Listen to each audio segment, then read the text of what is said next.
सभी का India news देख रहे हैं आप। मैं हूं आपके साथ पराग गुप्ता। शुरुआत करेंगे बुलेटिन की। सीडीएस जनरल बिपिन रावत और उनकी पत्नी मधुलिका रावत पंचतत्व में विलीन हो गए। बेटियों ने पूरे रीति रिवाज से अपने माता पिता की अंतिम संस्कार किया।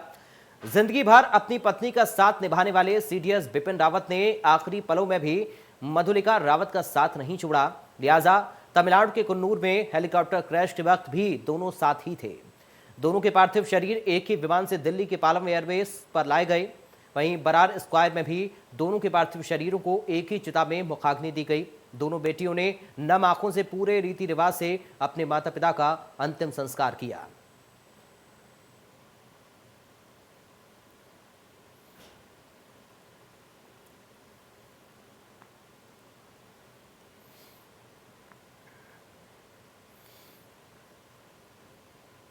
वहीं इससे पहले सीएम योगी आदित्यनाथ और उत्तराखंड के मुख्यमंत्री पुष्कर सिंह धामी ने देश के वीर सपूत सीडीएस बिपिन रावत को श्रद्धांजलि दी। दो तस्वीरें हम आपको दिखा रहे हैं।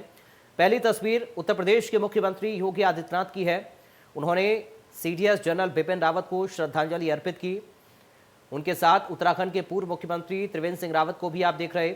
और दूसरी तस्वीर उत्तराखंड के मुख्यमंत्री पुष्कर सिंह धामी की है, जिन्होंने पुष्पांजलि अर्पित करते हुए सीडीएस जनरल बिपिन रावत के पार्थिव शरीर को नमन किया।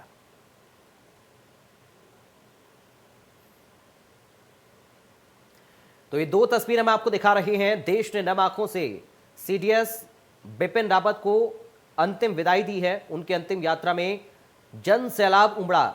लोगों ने पुष्प वर्षा की जब अंतिम यात्रा दिल्ली में निकल रही थी और आखिरकार दोनों बेटियों ने पिता और माता को मुखाग्नि दी। गाजियाबाद में देश के वीर सपूतों को श्रद्धांजलि देने के लिए पूरा देश एकजुट है। इसी कड़ी में गाजियाबाद के घंटाघर स्थित शहीद भगत सिंह की मूर्ति के पास से कैंडल मार्च निकाला गया। इस दौरान सभी व्यापारी और यूपी के स्वास्थ्य राज्य मंत्री अतुल गर्ग मौजूद रहे। उन्होंने कहा कि जनरल रावत ने देश के लिए जो किया उसे कभी नहीं भुलाया जा सकता, इसलिए पूरा देश एकजुट है। वहीं व्यापारियों ने भी ये कहा कि शहीद के परिवार के साथ हमारी पूरी संवेदनाएं हैं। बहुत दुखद घटना हुई है। पूरा भारत इस समय कश्मीर से कन्याकुमारी तक हिला हुआ है। सब लोग बहुत उनके प्रति कृतज्ञ हैं कि हिंदुस्तान को मोदी जी के साथ में एक ऐसा सहायक जोड़ीदार मिला कि जिसने भारत माता का अपमान करने वालों से चुन चुन करके उनको सबक सिखा। चले बढ़ते आगे। गाजीपुर बॉर्डर पर आंदोलन खत्म हो गया है। किसान अपने अपने घर अब लौटने लगे हैं। गाजीपुर बॉर्डर पर किसानों ने जश्न भी मनाया, जिसकी तस्वीरें सामने आई। पंजाब से आए किसान डीजे पर डांस करते हुए नजर आए। 15 दिसंबर से किसान अपने घरों को लौट जाएंगे। ये देखिए गाजीपुर से तस्वीरें, गाजीपुर बॉर्डर की तस्वीरें हम आपको दिखा रही हैं, जहां पंजाब से आए किसानों ने डीजे पर डांस किया।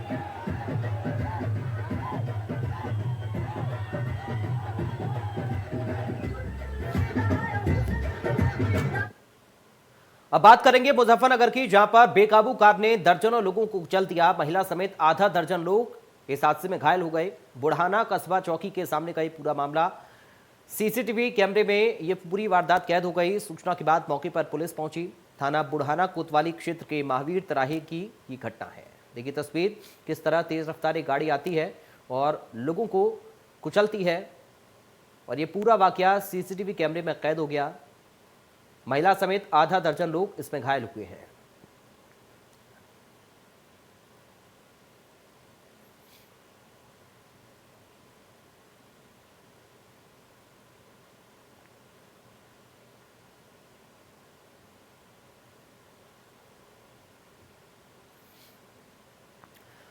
मेरठ का कंकरखेड़ा थाना युद्ध का मैदान बन गया। आपसी समझौते के लिए बुलाए गए दो पक्षों में आस्तीनें तन गई और देखते ही देखते खूब लात घूंसे भी चले। चीखने चिल्लाने के साथ जमकर मारपीट हुई, जिसमें बीच बचाव कराने आई महिला सिपाही भी घायल हो गई। दो महिलाएं लड़ते लड़ते जमीन पर गिर गईं। पुलिस ने जैसे तैसे स्थिति को संभाला। पुलिस ने कई लोगों को हिरासत में लिया है।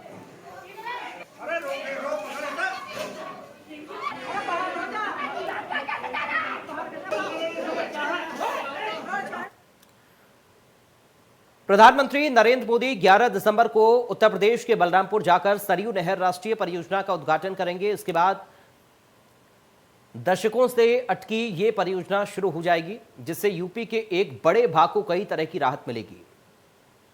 तो आपको बता दें कि पिछली सरकारों ने सरयू नहर परियोजना का महज 52% कार्य 40 वर्षों में कराया था। 48% कार्य इस सरकार ने 4 वर्षों में करा दिया है। 40 सालों से परियोजना अटकी हुई है, जो 4 साल में पूरी हुई है। ये परियोजना 1978 में शुरू हुई थी, लेकिन तब से ही बजट की कमी, विभागों के आंतरिक संयोजन में कमी, उचित निगरानी न होने के चलते इसको टाला जाता रहा।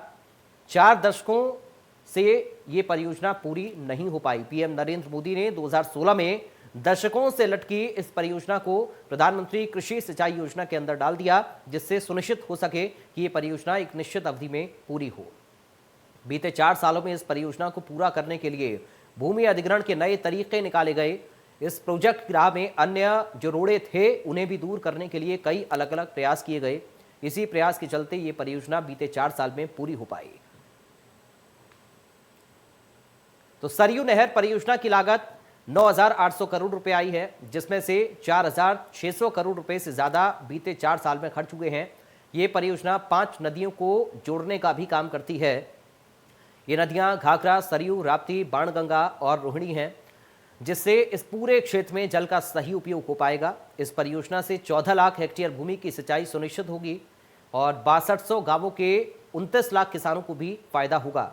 इस परियोजना से उत्तर प्रदेश के 9 जिले बहराइच, श्रावस्ती, बलरामपुर, गोंडा, सिद्धार्थनगर, बस्ती, संत कबीर नगर, गोरखपुर और महाराजगंज को लाभ मिलेगा। इस परियोजना के लटकने के चलते इन क्षेत्रों के जो किसान थे वो अब इसके बनने से बहुत लाभ पाएंगे। उन्हें सिंचाई के लिए पर्याप्त पानी मिल पाएगा, जिससे वो बड़ी मात्रा में फसलें बो सकेंगे और अपनी जमीनों का फायदा उठा सकेंगे।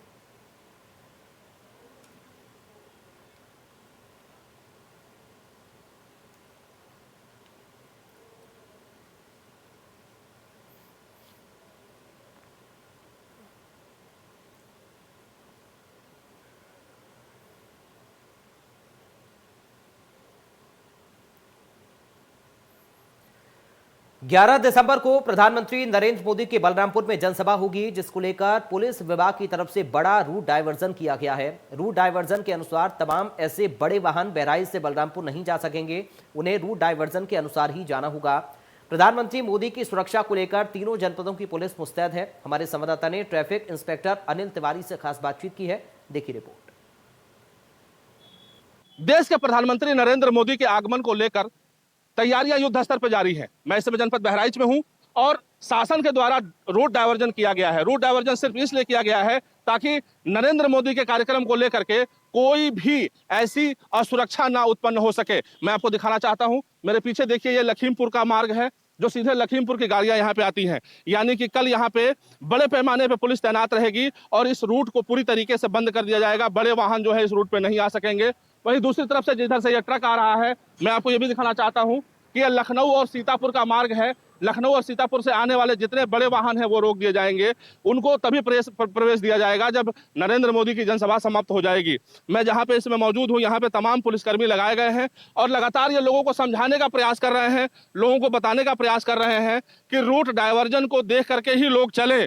किस तरीके से रूट डायवर्जन किया गया है उसको लेकर के हम कुछ बात भी कर लेते हैं, कुछ समझ भी लेते हैं कि क्या रूट डायवर्जन है, किस तरीके से लोग आएंगे और जाएंगे। सर, रूट डायवर्जन को लेकर क्या किया गया है? श्रीमान पुलिस अधीक्षक महोदया जनपद बहराइच के निर्देशानुसार बड़े वाहन बलरामपुर रोड पे दिनांक 10/11/2021 10/12/2021 से सायं 7 बजे से दिनांक 11/12/2021 सायं रात्रि 11 बजे तक रूट डायवर्जन की व्यवस्था है। लखीमपुर खीरी, नानपारा, रिसिया से आने वाले बड़े वाहन रिसिया मोड़ से सीधे लखनऊ रोड जाएंगे। कोई भी बड़ा वाहन इस रोड पे, आसाम रोड पे नहीं आएगा। कोई भी बड़ा वाहन बलरामपुर रोड पे नहीं जाएगा। ना लखनऊ से आने वाले बड़े वाहन जरवल रोड होते हुए सीधे गोंडा से बलरामपुर जाएंगे। जरवल रोड और बहराइच के बीच में अगर कोई बड़ा वाहन फंसा हुआ है तो कैसरगंज, हुजूरपुर, पयागपुर होते हुए गोंडा निकल जाए, बलरामपुर जहाँ जाना हो चला जाए। कोई भी बड़ा वाहन और कमर्शियल वाहन बलरामपुर रोड पर नहीं जाएगा।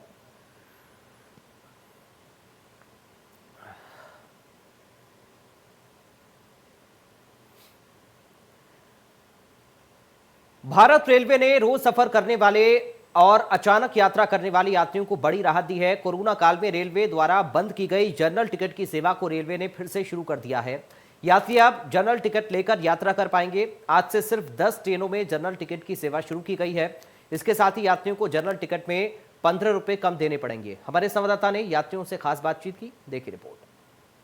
कोरोना काल के संक्रमण कम होने के साथ में अब जिस तरीके से ट्रेनों का यातायात वो बढ़ाया गया, साथ में अब जनरल टिकट पर भी लोग यात्रा कर सकेंगे। हम राजधानी लखनऊ के चारबाग रेलवे स्टेशन मौजूद है, देख सकते हैं यहाँ पर कुछ लोग हैं वो यहाँ पर यात्रा के लिए आए हुए हैं। कहीं ना कहीं अगर बात करें तो जो जनरल टिकट की बिक्री वो बंद थी और रिजर्वेशन पे ही लोग जा सकते थे। हालांकि अब जनरल टिकट की बिक्री शुरू होने से कहीं ना कहीं लोगों में उत्साह जरूर है। जो लोगों को परेशानी होती थी जनरल टिकट ना मिल पाने की वजह से सिर्फ रिजर्वेशन पे ही जा पाते थे, अब वो कहीं ना कहीं उनको आसानी होगी कि अब वो लोग भी यात्रा कर सकेंगे। भाई साहब कहाँ जाना चाहते हैं अभी आप? कानपुर सेंट्रल। अच्छा, आपको पता चला कि जनरल टिकट की जो बुकिंग है वो बिक्री है वो शुरू हो चुकी है, ऐसे में कितनी राहत होगी? ये तो मुझे नहीं पता है। राहत होगी ना, पहले सिर्फ रिजर्वेशन पे जा सकते थे, अब कुछ राहत मिलेगी ना उससे? राहत तो बिल्कुल मिलेगी, बहुत राहत मिलेगी। किस तरह की राहत मिलेगी? अब जनरल टिकट जो आसानी से मिल जाएगा, अब उसकी अब यात्रा भी कर सकेंगे, पहले रिजर्वेशन ही चल रहा था। पहले बहुत दिक्कत, अब तो टिकट मिलेगा, सब आराम से आदमी आ जा सकते हैं। इसके लिए क्या कुछ कहना चाहेंगे जब अब जो यात्रा है वो जनरल टिकट पे भी हो सकेगी? अब धीरे धीरे ट्रेनों को बढ़ाया जा रहा है, उससे हम लोग को बहुत सुविधा मिलेगी। एग्ज़ाम होता है तो हम लोगों से बहुत सुविधा होगी। जैसे एग्ज़ाम में हम लोग रिजर्वेशन करवाना पड़ता है जो हमको सही टाइम पे नहीं मिल पा रहा है। तो कितनी आसानी होगी अब आने जाने में? बहुत बढ़िया सुविधा हो जाएगी आने जाने में, और लोगों को भी परीक्षा एग्ज़ाम देने में काफ़ी परेशानियां होती थी। इसलिए जो सिस्टम जो चलाया जा रहा है बहुत बढ़िया है, इसी तरह चला जाए और भी कोई प्रक्रिया हो तो और भी बेहतर तरीके से दिया जाए, यही हम लोग भी चाहते हैं सरकारों से। अभी तक सिर्फ रिजर्वेशन पे ही लोग जा सकते थे, लेकिन अब जो रेलवे है उसने थोड़ी सी आसानी की, यानी जनरल टिकट मिलेगा और लोग जा सकेंगे। हमें लोकल चाहिए, लोकल का अभी कोई गाड़ी भी नहीं है। हाँ, लेकिन जनरल टिकट शुरू हो गया है, यानी टिकट अब लेके मतलब रिजर्वेशन का बहुत ज़रूरी, रिजर्वेशन होना जरूरी नहीं है, अब जनरल टिकट भी जा सकेंगे। सिस्टम चेंज कर दिए, बाकी सब वही है, परेशानी उतना ही 4 बजे मिलेगी। जाहिर है कहीं ना कहीं अगर बात करें तो थोड़ी सी आसानी ज़रूर हुई है और तमाम सारे लोग हैं यहाँ पर आते हैं और जहाँ अपने गंतव्य पे जाना होगा। हालांकि रिजर्वेशन पहले चल रहा था, लेकिन अब जिस तरीके से जनरल टिकटों की बुकिंग है वो शुरू हो गई, बिक्री है वो शुरू हो गई है। हालांकि 10 ट्रेनों में भी इसकी शुरुआत की गई है। अब ये माना जा रहा है कि जैसे जैसे कोरोना का संक्रमण और कम होगा, स्थिति और बेहतर होगी, उससे कहीं ना कहीं लोगों को और राहत मिलेगी। Ravi Kumar, India news, Lucknow. Corona की संभावित तीसरी लहर का डर बना हुआ है। वहीं कोरोना के नए वेरिएंट ओमिक्रॉन को लेकर भी अलग अलग चर्चा है। लोगों को कोरोना से बचाव संबंधी निर्देशों का पालन करने की अपील की जा रही है, तो वहीं इसको लेकर यात्री कितने जागरूक हैं? लखनऊ के चारबाग रेलवे स्टेशन से संवाददाता ने इसका जायजा लिया, देखिए रिपोर्ट। संभावित लहर के साथ अब ओमिक्रॉन को लेकर भी अलग अलग चर्चाएं हैं। राजधानी लखनऊ के चारबाग रेलवे स्टेशन मौजूद है और आप देख सकते हैं कि यहाँ का नज़ारा क्या है। ज़्यादातर लोग ऐसे हैं जिन्होंने मास्क लगाया है, वहीं बहुत सारे ऐसे लोग भी हैं जिन्होंने मास्क नहीं लगाया है। हालांकि जिस तरीके से कोरोना का संक्रमण कम हुआ है वैसे वैसे तमाम सारी गतिविधियों को छूट मिली है, तमाम सी ट्रेनें हैं उनका भी आवागमन शुरू किया गया है। लेकिन लगातार लोगों से अपील की जा रही है कि तीसरी लहर आ सकती है, तो उसको लेकर जागरूक रहें। और देख सकते हैं कि कुछ लोग ऐसे हैं जिन्होंने मास्क नहीं लगाया हुआ है, आवागमन हो रहा है। लेकिन देख सकते हैं कि यहाँ पर रेलवे स्टेशन के प्लेटफॉर्म नंबर 1 पे मौजूद हूँ और यहाँ पर जो लोग हैं वो आसानी से आ जा रहे हैं। मैं भी देखिए जा रहा हूँ, लेकिन कोई भी व्यक्ति देखने वाला नहीं है कि मैं आ रहा हूँ, तो कोई भी देखने वाला नहीं है, ना पूछने वाला है कि यहाँ पर जो आने वाले लोग हैं उन्होंने मास्क लगाया है या नहीं लगाया है। आप देख सकते हैं कि आवागमन है वो हो रहा है, कुछ लोग हैं वो आ रहे हैं, कुछ लोगों ने मास्क लगाया है, कुछ लोग ऐसे इन्होंने मास्क नहीं लगाया है। आप देख सकते हैं कि लापरवाही साफ तौर पर नजर है। कहाँ से आ रहे हैं, कहाँ जाना है? पेपर दे के आ रहे हैं। मास्क क्यों नहीं लगाया आपने? मास्क लगाए हुए हैं। लापरवाही देख सकते हैं साफ तौर पे। देखिए एक महिला बैठी हुई हैं, के साथ में बच्चे बैठे हुए हैं, इन्होंने भी मास्क नहीं लगाया हुआ है। और साफ तौर पे देख सकते हैं कि तीसरी संभावित लहर को लेकर लगातार लोगों से अपील की जा रही है, लोग मास्क लगाए, लेकिन बावजूद उसके भी लापरवाही है वो देखने को मिल रही है। देखिए हमारे पीछे सज्जन जा रहे हैं, इन्होंने मास्क लगाया हुआ है, पीछे महिला आ रही है, इन्होंने मास्क नहीं लगाया हुआ है। और हमारे पीछे युवक कहाँ जा रहे हैं? ऑर्डर डिलीवर कर मास्क नहीं लगाया हुआ है, उन्होंने मास्क नहीं लगाया। देख सकते हैं ये लापरवाही साफ तौर पे देखते। कुछ लोग और यात्री हमारे पीछे आ रहे हैं, देख सकते हैं लोगों ने मास्क नहीं लगाया हुआ है। ये लापरवाही है साफ तौर पे, कहीं ना कहीं जानलेवा हो सकती है, लोगों की मुसीबत बढ़ सकती है, लेकिन बावजूद उसके भी लोग समझदार हैं, खुद तैयार नहीं। हाँ जी सर, अभी निकली हूँ वेटिंग रूम से, इस वजह से मास्क निकाला हुआ है, क्योंकि सर इतने ज़्यादा स्मेल आ रही थी कि बताया नहीं जा सकता। अब जाके मुझे लग रहा है कि हाँ, मैं हवा में सांस ले रही हूँ। तीसरी लहर की भी आशंका बनी हुई है, ओमिक्रॉन का भी खतरा बना हुआ है, उसको भी लेकर चर्चाएं हो रही, नहीं लगता है कि खतरनाक है थोड़ा सा? सर ऑब्वियसली खतरनाक है, हम लोगों को पूरी सावधानी भी रखनी चाहिए। इनफैक्ट मैं ये कहना चाहती हूँ, हाँ मैंने मास्क नहीं लगाया हुआ है क्योंकि सर वेटिंग रूम बहुत ज़्यादा गंदा था, आई मस्ट से, और लग नहीं रहा है मुझे कि लखनऊ स्टेशन का वेटिंग रूम है, महिलाओं का प्रतीक्षालय है, वहाँ पे आदमी भी बैठे हुए हैं, औरतें भी बैठी हुई हैं। एक लड़की ने जब अपोज किया तो वो लोग आके उल्टा उसको ही समझाने लगे, तो वो चीज़ें गलत हैं। तो मेरे ख्याल से पूरा ध्यान रखा जाना चाहिए। After all it is the capital of. जाहिर है लोग जागरूक हो रहे हैं, लेकिन देख सकते हैं हमारे पीछे कुछ और लोग हैं जो आ रहे हैं, और साफ तौर पे कुछ लोगों ने मास्क को लगाया हुआ है और कुछ लोग ऐसे हैं जिन्होंने मास्क नहीं लगाया हुआ है। लगातार लोगों से अपील की जा रही, सरकार भी लोगों से अपील करती है कि साफ तौर पर लोग हैं वो इस मास्क का इस्तेमाल करें, सोशल डिस्टेंसिंग का पालन करें, यानी कि जो दिशा निर्देश जारी किए गए हैं उनका पूरी तरीके से पालन करें। लेकिन जो लापरवाही है वो साफ तौर पर देखने को मिल रही है। रवि कुमार, 2022 के यूपी विधानसभा चुनावों में मतदान प्रतिशत ज्यादा से ज्यादा लोग करें, इसको लेकर इटावा जिला प्रशासन ने स्वीप के तहत शहरों से लेकर गांवों में 9 लोगों को अवेयर करने के लिए रैलियों का आयोजन किया है, जिसके चलते इटावा कचहरी परिसर में कई स्कूलों के स्टूडेंट की रैली निकाली गई। इस मौके पर इंडिया न्यूज संवाददाता अमित मिश्रा ने जिलाधिकारी श्रुति सिंह से बातचीत की है। देखिए रिपोर्ट। 2022 के चुनावों को ज्यादा से ज्यादा लोग मतदान करें, उसको लेकर जिला प्रशासन ने कई सारे प्रोग्रामों को अंजाम देना शुरू कर दिया है। जिस तरह से आप देख रहे हैं पीछे एक रैली निकाली जा रही है, ये मतदाता जागरूकता रैली है। मेरे साथ इटावा की जिलाधिकारी श्रुति सिंह है और मैं जानता हूं कि जो आज की रैली है उसको लेकर किस तरह से मतदाता ज्यादा से ज्यादा वोट करें और किस तरह की स्ट्रेटजी रखी गई है। डीएम ये स्वीप कार्यक्रम के अंतर्गत आज ये आयोजन यहाँ पर किया गया है और मतदाताओं के लिए जो हमारे इलेक्टोरल रोल का काम चल रहा है, अपडेशन का काम चल रहा है, अभी समरी रिवीजन के जो आवेदन है वो आ चुके हैं, उन पे उनके निराकरण का काम चल रहा है और ये बच्चों के माध्यम से इसमें पूरे शहर में लोगों को जागरूक करने का एक प्रयास है कि लोग अधिक से अधिक चुनाव में एक तो अपना वोटर लिस्ट में नाम जुड़वाएं अगर छूटा है तो, और चुनाव के दिन जरूर उसमें पार्टिसिपेट करें और निकल के आए, जिससे वोटर टर्नआउट हमारा इम्प्रूव। जैसे पिछले कई स्वीप प्रोग्रामों में देखा गया परसेंटेज बढ़ा है, तो किस उम्मीदों को लेकर इस बार और अच्छे प्रोग्राम किए जाए कि इस बार विधानसभा चुनावों में ज्यादा से ज्यादा वोट हो सके और लोग अवेयर हों और वोट करें? बिल्कुल, ये लगातार ये प्रयास चल रहे हैं। अभी तक ब्लॉक स्तर पे, गांव स्तर पे चल रहे हैं, जिला स्तर पर भी आज ये आयोजन किया गया है और इसके लिए पूरी कार्य योजना बनी हुई है, जिससे कि अब से लेकर चुनाव तक हम सतत इस तरह के कार्यक्रमों का आयोजन करेंगे जिससे लोगों में जागरूकता हो और वो पार्टिसिपेट करें। तो ये इटावा की जिलाधिकारी श्रुति सिंह है, जिनका कहना है कि मतदान लोग ज्यादा से ज्यादा कर सके, उसको लेकर विभिन्न तरह के कार्यक्रम अब लगातार किए जाते रहेंगे, जिससे लोग ज्यादा से ज्यादा वोट कर सके और मतदान के इस पर्व को अच्छे से मनाया जा सके। कैमरामैन करण कठेरिया के साथ अमित मिश्रा, इंडियन। तो फिलहाल इन तमाम खबरों के साथ इस बुलेटिन से मुझे दीजिए इजाजत। बाकी खबरों के लिए आप देखते रहिए इंडिया न्यूज।